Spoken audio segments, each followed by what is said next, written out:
Hope in Darkness is a podcast that addresses sensitive topics, including torture, abuse, and human rights violations. Listener discretion is advised.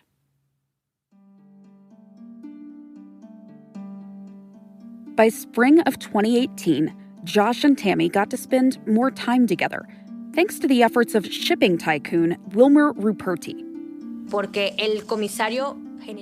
Because the commissioner gave instructions to his subordinates, to the guards, that we had permission to have a full visit. We had privileges. I only had to call guard, Sabine, and they opened the lock like I was the queen of the cell. I only had to say, look, I have to leave, and they'd let me leave for my visit.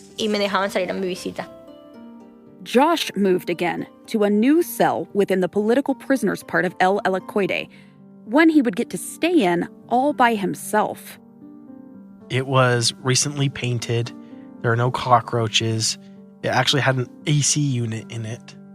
Yeah, it was pretty awesome, I'm not gonna lie. One night in May 2018, Tammy came to visit and was allowed to stay overnight in Josh's new cell. We, at this point, we're almost at 2 years, and so we're friends with quite a few of the guards, and they weren't as worried about us anymore. The next day was going to be a visitation day. Unlike American prisons, where inmates go to a specific room to meet with family members or even chat behind glass using a phone, visitation days at El Helicoide were a free-for-all. Prisoners brought their own tables and chairs out into the hallway and set up to spend time with their visitors there. This morning, however, was different. The doors to the cells were open, but before any visitors could come in... I remember waking up to loud bangs and smashes.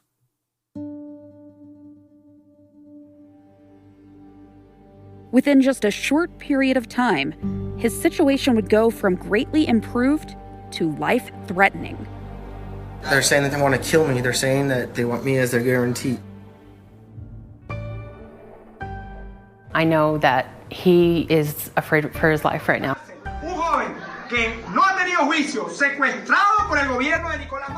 Please, I beg of you, with all of my heart, don't allow us to suffer more. I'm Becky Bruce, and this is Hope in Darkness, Episode 11, Prison Riot. More after this.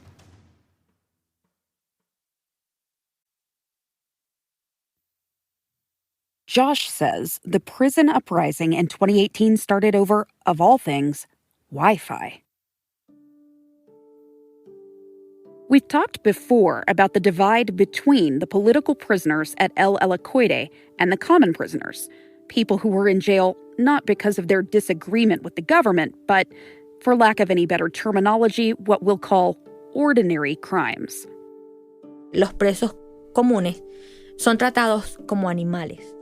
The common prisoners are treated like animals. They are beaten, they are mistreated, they are not treated as people. Their rights are totally violated. Political prisoners had more privileges. Even the strange architecture of El Helicoide reflected the hierarchy. As we mentioned, the hallway of the prison is long and sloping. Common prisoners crowded into rooms mostly near the bottom of the ramp. Political prisoners got more room and relative freedom a little higher up. A locked gate separated the two areas. The disparity caused a lot of tension. In May 2018, that came to a head.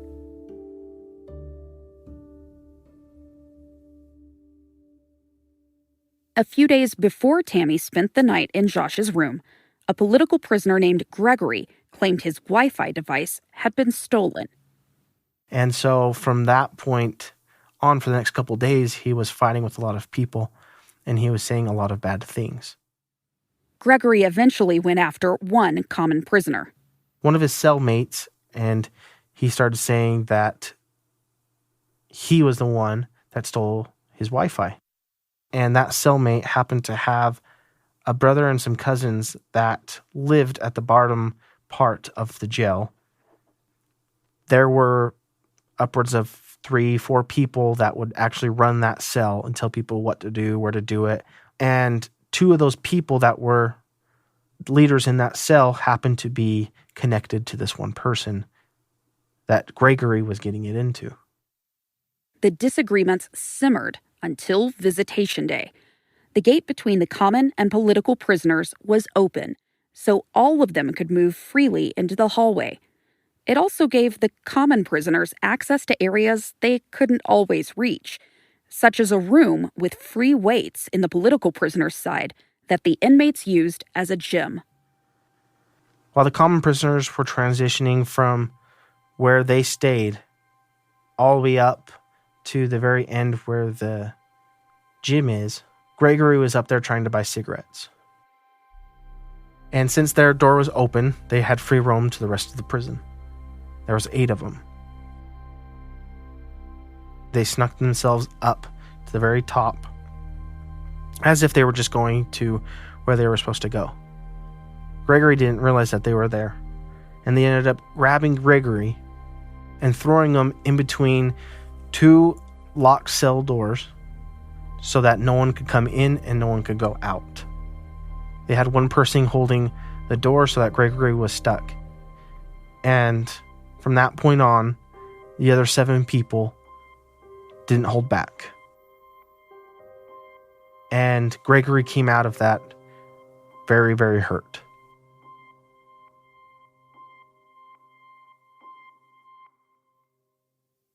Gabrielle Valles, the political prisoner and human rights activist we met in a previous episode, shared video on Instagram documenting Gregory's injuries as another prisoner narrated.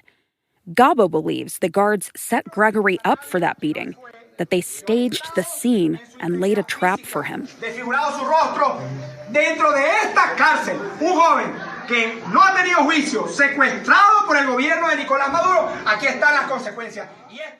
One eye was swollen shut, and half of his face was purple with bruising.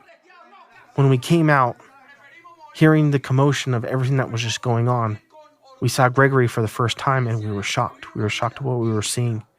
And that's why all these political prisoners started to get very angry. Que todo el mundo sepa que aquí no hay armas. La mayoría de todos estos jóvenes que están secuestrados aquí, sepultados de por vida. Unrest was nothing new at El Helicoide. Periodically, the political prisoners would protest, refuse to go back to their cells, for example, or stage a hunger strike. And what the reaction of that would be from the guards would be to lock the 2 gates up front and then lock the gate up top before you get to basically where their offices are. And so they would basically contain this group of angry political prisoners, and they would allow them to simmer down as long as it would take. About 12 hours in some cases, but no longer. However, this time, the inmates refused to settle down. A los otros presos políticos enterarse que un preso político fue golpeado, eso estalló. When the other political prisoners found out that a political prisoner had been beaten up, everything exploded. It put the common prisoners at odds with the political prisoners, and it was a disaster. There was an uproar because the political prisoners said that the police allowed this to happen, that we're not taken care of, that we're not protected. Que no estábamos bien protegidos. They weren't getting their human rights that they were allowed. They weren't getting their due process. They weren't allowed to go to the doctor. ¿Cuáles eran estos derechos que ellos exigían? What rights did they want? To be taken to the hospital, because they wouldn't take you to the hospital. You had to pay to go to the hospital.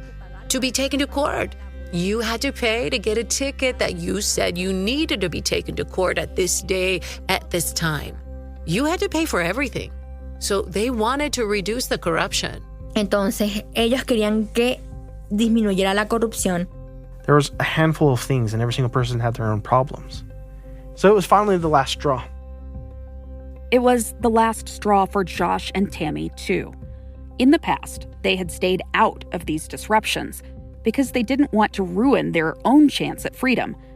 But this time, they talked it over and decided maybe they should get involved. I remember pulling her into the room and talking to her, and I told her, maybe we have to show that we're willing to do something to get out of there, for something to actually happen. And she agreed with me. We were scared, we were nervous, we didn't know what the outcome was going to be, but we decided it was time for us to fight for our rights. And so I went to Gabo and Laurent. Gabo and Laurent were human rights activists and Josh's friends, whose videos documenting the riot are largely how the world learned about the uprising. Josh told them he wanted to make sure their efforts weren't in vain like they'd been in the past. They had to mean something.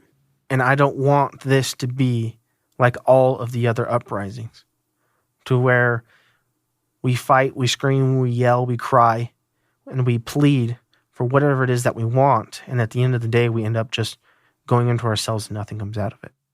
And they all agreed with me. They said, okay, yeah, we'll do it. A prison official scolded Josh for putting himself in the middle of the dispute, but Josh wouldn't be deterred. And from there, we started arguing more and more with the warden, but nothing was happening. And so he said, you know what? If you're not going to listen to me, we're going to get everyone out of their cells. And now I'm thinking, wow, this can't be happening. Like, holy cow. Hopefully we'll get something out of this. And as we all started running up to the very top, we got to the point to where the common prisoners could see us from the gym. But what they didn't know was what just happened. They didn't know that we were upset with the people in the jail, the officers, and the way that they were treating us. They thought that we were coming to them to fight them because of what happened to Gregory. So they started breaking through their door to come at us, to fight us. And I remember we were all held up our hands into a circle to say, no, we're together. And when they came out of that cell and came towards us and we collided with them, it was just this crazy feeling of everyone was just ready to let all their frustrations go.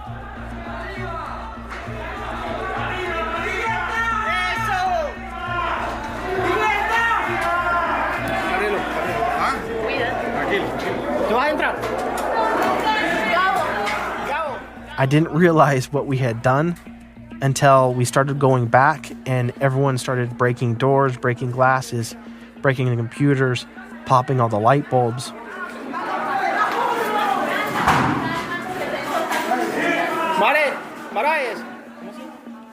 At this point, I started to get afraid. I started thinking, okay, what did we just do?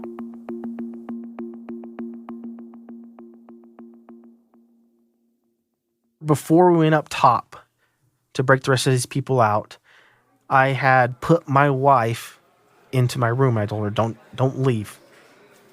Well, when I'm coming down with this group of people, as everyone's just running down to the bottom part of the prison, someone turns around the corner to where my cell is and pops this light bulb. And there's my wife just screaming, holding her hands over her head as all of this glass is now falling on top of her. And I go up to her, I said, what are you doing? I put you inside my cell and I told you not to leave. She said, I know, but I had to go get other people. And she wanted her friends to be with her. So now I have my wife and 2 other women in my cell, and there I am. And everyone's freaking out.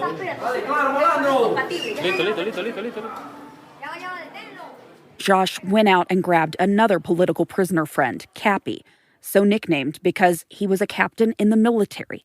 I brought Cappy in with us, and we pushed my bunk bed up against the door. The adrenaline was just pumping. We didn't know it was coming up. We knew that this was crazy, it had gotten out of hand already, but we didn't know it was coming. Todos empezaron a atacar a Joshua. Everyone began attacking Joshua. They came to my door and they started screaming for me to come out. And these were just common prisoners. Porque decían que Joshua era la garantía. Because they said that he was the guarantee. And what did he guarantee? That the police wouldn't come in. They threatened the officers, saying, if you come in here, into the cell or into the jail, we'll get them and kill Joshua. And the next thing I know, they're saying if I don't come out now, that they were going to come in and that they were going to kill me. Y esa es la parte en la que This is the part where Josh made videos saying, Mom, they're going to kill me. This is crazy. I want my family to know that I love them, things like that. This place, I've been begging my government for 2 years. They say they're doing things, but I'm still here. And now my life is threatened. How long do I have to suffer here? How long do my kids have to go asking for their mommy and daddy? I don't think I'd ever been this afraid in my life. It's completely different than at the very beginning when, I was up against a wall and I had cops behind me pointing their guns at me. Because that lasted, 20 seconds. This was a constant screaming, yelling, pounding for more than an hour. empezaron a golpear las puertas. They started beating on the doors to the point that they made a huge hole in the wall. A hole the size of a basketball. And they did that with just this little hand weight, pounding it on this brick in order to basically break out the lock on my door, to break it open and to get in. Porque ellos tocaban y They golpeaban. pounded on the door so hard that I'd ask, what do you need? What do you want? Then bravely, even though I was afraid, I confronted them and said, Tú no te vas a llevar a Joshua, vas a dejar a Joshua en paz, no nos moleste. Ve y busca otra cosa que hacer. you're not taking Joshua. Leave Joshua in peace. Don't bother him. Go find something else to do. Error mío, porque eso los enojaba más. That was a mistake because they got angrier. The prisoners wanted to grab me so that Josh would give himself up because they said if they got me, Joshua would easily give up because I was his wife, the only thing he had in prison. And he'd say, okay, take me, leave her alone. Déjenla a ella tranquila, no la molesten. The attempts to break into Josh's cell failed. In fact, all they succeeded in doing was barricading the Holts and their friends inside because they bent the metal frame of the door so it could no longer open. I remember them just screaming as they were pounding that wall, telling me that they were going to kill me, that they were going to throw my blood all over the walls. They wanted me, they wanted to hurt me, and they wanted to show the police that they had me. In their minds, if they had this beaten up American that was bleeding with a knife to my throat, they could get their freedom. All they had to do was take me outside and show them what they had done to me.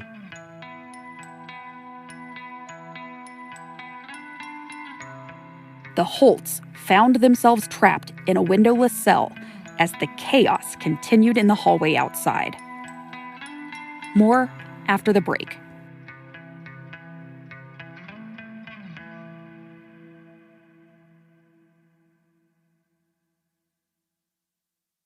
Hope in Darkness is brought to you by Athletic Greens, the all-in-one daily drink to support better health and peak performance. Athletic Greens improves everyday performance by addressing the 4 pillars of health: energy, recovery, gut health, and immune support. For me, it's an upgrade from my daily vitamin routine. I was taking a handful of different supplements plus a multivitamin, and I was still dragging. Athletic Greens covers all my nutritional bases, plus my specific vitamin needs in one easy drink. I consider the great taste with under a gram of sugar to be a nice bonus.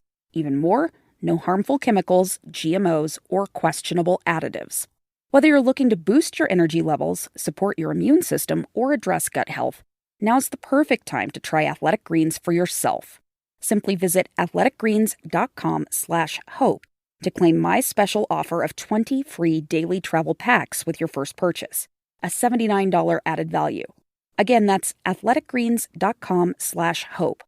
All-in-one nutrition in 75 highly absorbable ingredients. Shelters are emptier than they've been in years. We're in the midst of a pet adoption boom. But that means you may not know that much about your new best friend. Embark's Breed and Health Test is the best way to get to know your pup better, new or old. I'm eager to find out what I can about our newest adoptee, Ray, to help her live her healthiest, happiest life. Collecting the sample was surprisingly easy. I put it with my outgoing mail, and now I'm getting regular updates by email and text about where Ray's kit is in the process. From breed traits to genetic risk factors for health conditions, Embark provides the resources to help me and my vet best tailor Ray's care. Plus, every dog that gets tested helps contribute to research into discovering and treating new genetic diseases in dogs to extend the lives of all dogs. This summer, Embark has a limited-time offer just for our listeners. Go to embarkvet.com now and use the promo code HOPE to get $50 off your dog breed and health kit. Visit embarkvet.com and use promo code HOPE to get $50 off today. embarkvet.com and use promo code HOPE.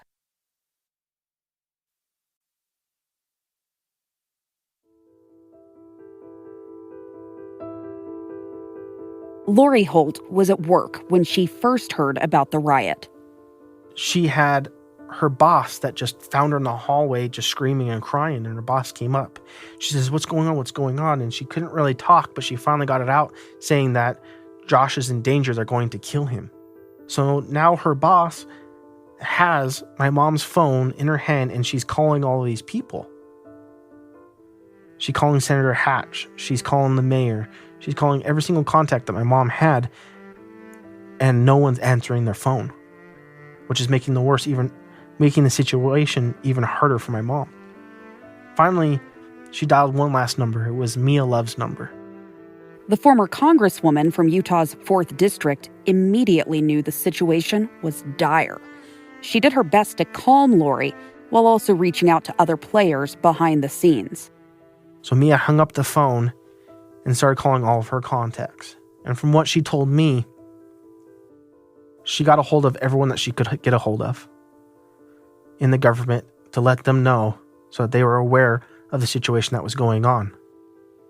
Senator Orrin Hatch also started making phone calls. We're doing everything possible to remove him from this dangerous situation. I want the Holt family and all Utahns to know that I'm making every possible phone call, pulling every possible lever, and leaving no stone unturned for Josh. Lori got in touch with the local media, trying to spread the word about her son's situation. I need help. Holt's son, Josh, posted this distress call from Helicoide to Facebook. People have taken the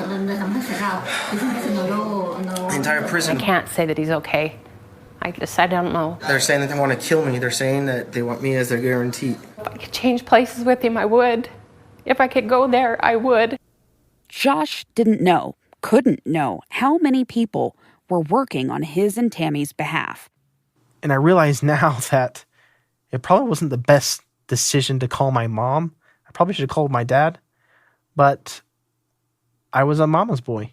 You know, if there was any problems that I had in my life, I always called my mom. I wanted her, and I felt that she was the person that could protect me and save me in that situation. But in that moment, trapped in his cell with a mob of angry prisoners outside, no one back in the United States could really do anything.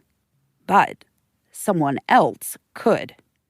Luckily, I had made friends, and those friends came to save me. One of those friends was Columbia, Josh's roommate from early in his stay at El Helicoide. Columbia had been controversially charged with the murder of a rising superstar in Nicolas Maduro's political party. The regime painted victim Robert Serra as a martyr for the revolution. Therefore, Columbia occupied a unique place in the jail. He was serving time for a common crime, but one with a potentially political motive. Este muchacho es detenido con This guy was 14 detained with 14 other people. He was the leader. He became Josh's friend because Josh had been in a cell with him. And this man protected Josh in the middle of the riot because of their friendship. Este hombre protegiera a Yoso en medio de ese motín. Él fue uno de los que dijo, si alguien toca al gringo, está tocándome a mí. Lo que él decía era ley. He said, if anybody touches the gringo, they're going after me. What he said was law.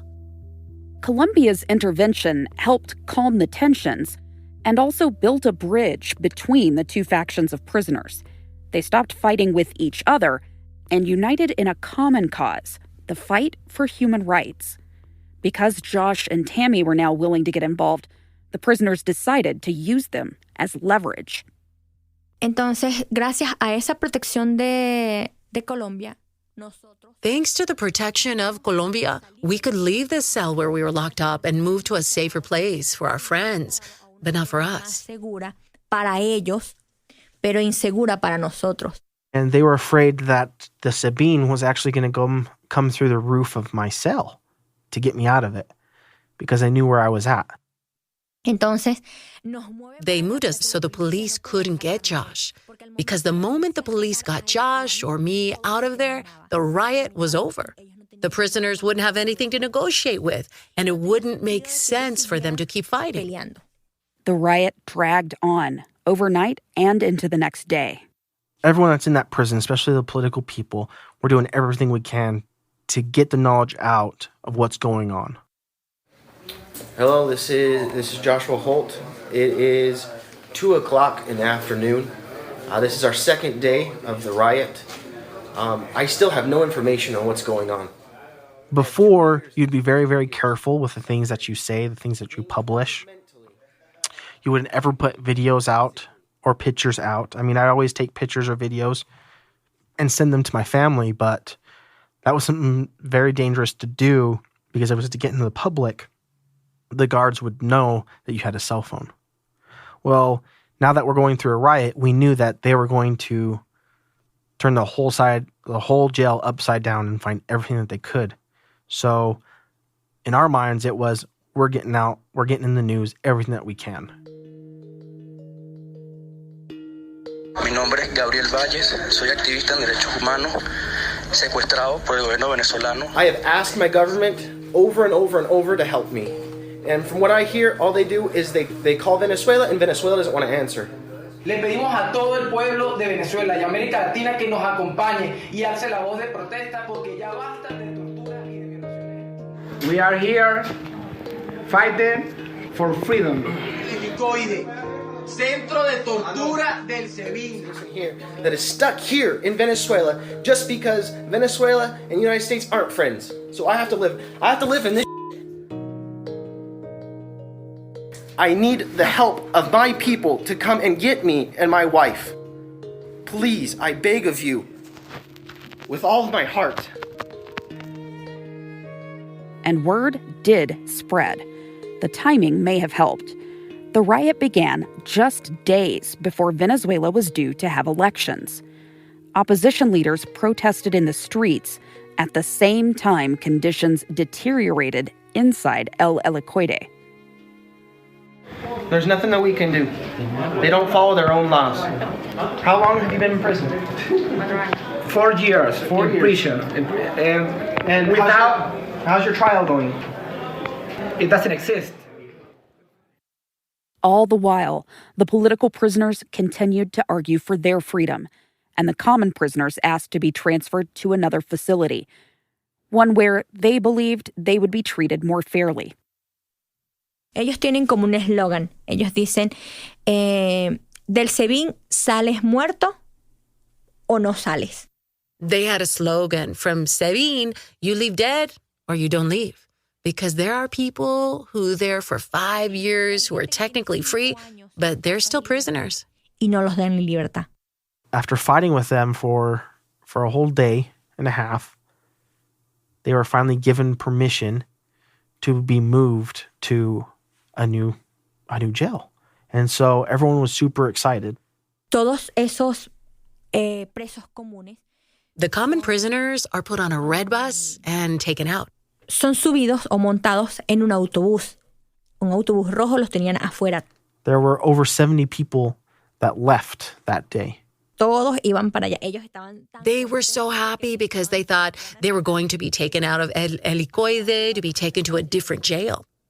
Now we were afraid because we could see the news. We could see that they were covering this, that it was really big headlines there in Venezuela, as well in different countries around the world.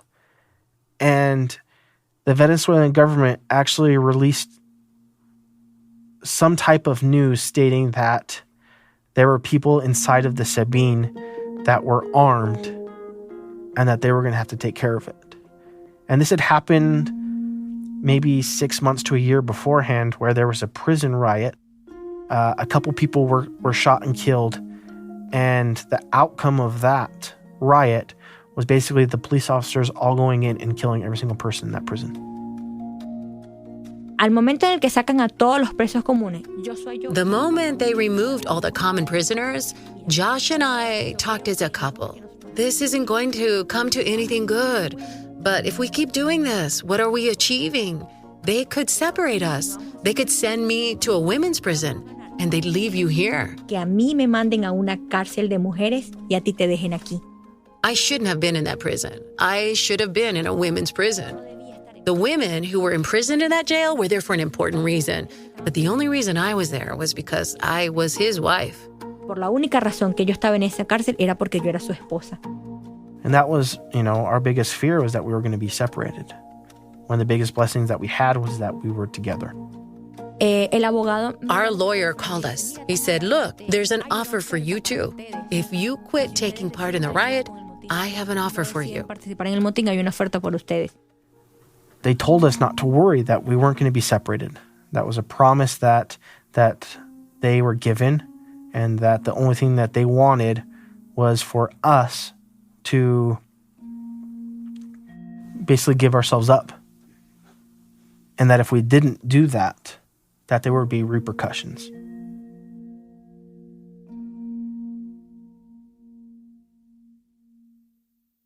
That they would put more charges onto us. And we knew that when I gave myself up, the only American in there, that there was going to be nothing to stop the guards from coming in and taking everyone else down. The riot would stop. And so I remember sitting down with Lorden and Gabel and telling them what our lawyers were saying, the news that they had and what we had to do. My wife and I were crying. My wife and I were upset. We were sad. We didn't know what to do. We were confused. But we knew for our family's sake and for our sake that we had to give ourselves up. And most of them understood.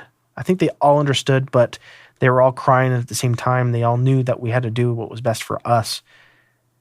It was a really hard decision to make. We gave ourselves up and we weren't separated. Josh and Tammy still weren't free, though the riot was over. They gave themselves up, walking outside the prison and handing themselves over to the guards. The guards took them to an office, actually just one floor above Gabo's cell, where they would spend the rest of their time in prison. Gabo, Laurent, and most of the other political prisoners would eventually be released, but not that day. The uprising ultimately failed. And when we walked outside, we saw all of those common prisoners that we thought were taken to a different jail, and they were all handcuffed, kneeling on the ground. No los llevaron a ningún lugar. No trasladaron a nadie a ningún lugar. The police didn't take them anywhere. Just 20 or so were taken to another prison. The rest were still prisoners. Los engañaron. The police had tricked them. That's what happened. Eso fue lo que pasó.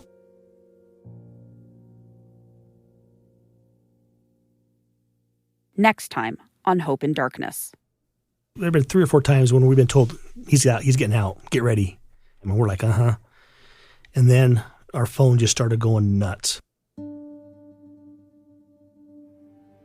Hope in Darkness is written and produced by me, Becky Bruce. Additional producing and editing came from Nina Ernest. Sound mixing by Trent Sell. Our executive producer is Cheryl Worsley. Original theme composed by Michael Bondmiller. Additional voice work provided by Rebecca Cressman and Alex Curie. Special thanks to Josh and Tammy Holt and their family for sharing their experiences and story. You can follow us on Twitter and Instagram at Hope Darkness Pod or online at hopedarkness.com. And your feedback is always helpful. Drop us a rating or review wherever you listen. Hope in Darkness is a KSL podcast.